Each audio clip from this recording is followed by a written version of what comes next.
दशहरा, जिसे हम हर साल बड़ी धूमधाम से मनाते हैं, सिर्फ राम रावण युद्ध की कहानी नहीं है। इसके पीछे कई ऐसे रहस्य और कहानियां छुपी हैं जो आमतौर पर लोग नहीं जानते। आइए इन अनसुने पहलुओं पर नज़र डालते हैं। लेकिन आगे बढ़ने से पहले कृपया इस वीडियो को तुरंत लाइक, सब्सक्राइब और शेयर कर लें और घंटी बजाना न भूलें। रावण को हम अक्सर एक खलनायक के रूप में देखते हैं, लेकिन क्या आप जानते हैं कि रावण ने जानबूझकर राम से युद्ध किया था? पुराणों में ऐसा कहा जाता है कि रावण को यह ज्ञात था कि उसका अंत राम के हाथों ही होगा और वह अपने मोक्ष के लिए इस लड़ाई को तैयार कर रहा था। वह शिव का परम भक्त था और उसे वरदान प्राप्त था कि उसे सिर्फ विष्णु अवतार ही मार सकते हैं। इसलिए उसने सीता का अपहरण करके राम को युद्ध के लिए उकसाया। ये उसकी मोक्ष की यात्रा थी, जिसे हम अक्सर एक नकारात्मक दृष्टिकोण से देखते हैं। दशहरा अक्सर 9 दिन की नवरात्रि के बाद आता है, लेकिन क्या आपको पता है कि इस तिथि के पीछे भी एक गहरा रहस्य छुपा है?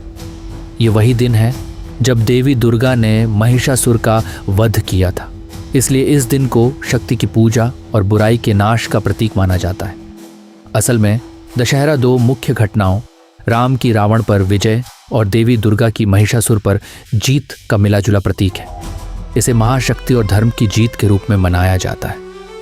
भारत में दशहरे के दिन रावण का पुतला जलाना एक प्रमुख परंपरा है। लेकिन क्या आप जानते हैं कि भारत के कुछ हिस्सों में रावण का दहन नहीं किया जाता? मध्य प्रदेश के कुछ गांवों और राजस्थान के कुछ हिस्सों में रावण को एक महान राजा और विद्वान माना जाता है। वहां दशहरे पर रावण की पूजा की जाती है क्योंकि उनकी विद्वता और शिव भक्ति को मान्यता दी जाती है। यह दशहरे का एक अनकहा पहलू है जो दिखाता है कि हर कहानी के कई पहलू होते हैं। दशहरे पर अस्त्र शस्त्र की पूजा भी एक अनूठी परंपरा है। लेकिन क्या आपने कभी सोचा कि ऐसा क्यों किया जाता है?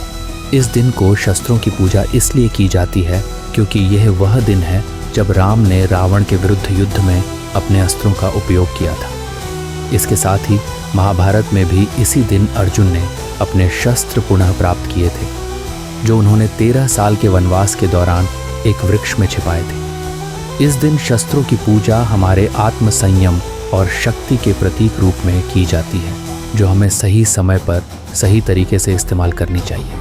हम सभी जानते हैं कि रावण के 10 सिर थे, लेकिन क्या यह सिर्फ एक शारीरिक रूपक था?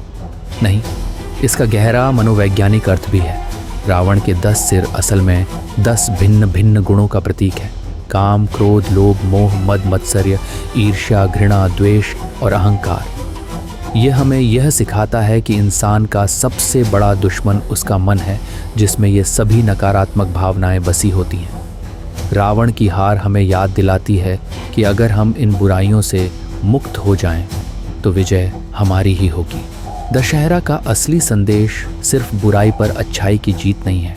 यह हमारे भीतर के रावण को पहचानने और उसे खत्म करने का पर्व है। राम और रावण की लड़ाई बाहरी नहीं, बल्कि आंतरिक लड़ाई का प्रतीक है।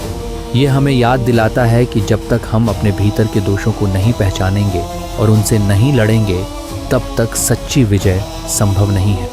दशहरे के ये अनकहे रहस्य हमें यह सिखाते हैं कि यह त्योहार सिर्फ एक ऐतिहासिक घटना की याद नहीं दिलाता, बल्कि हमारे जीवन के हर पहलू में अच्छाई और बुराई के बीच चलने वाली लड़ाई का प्रतीक है।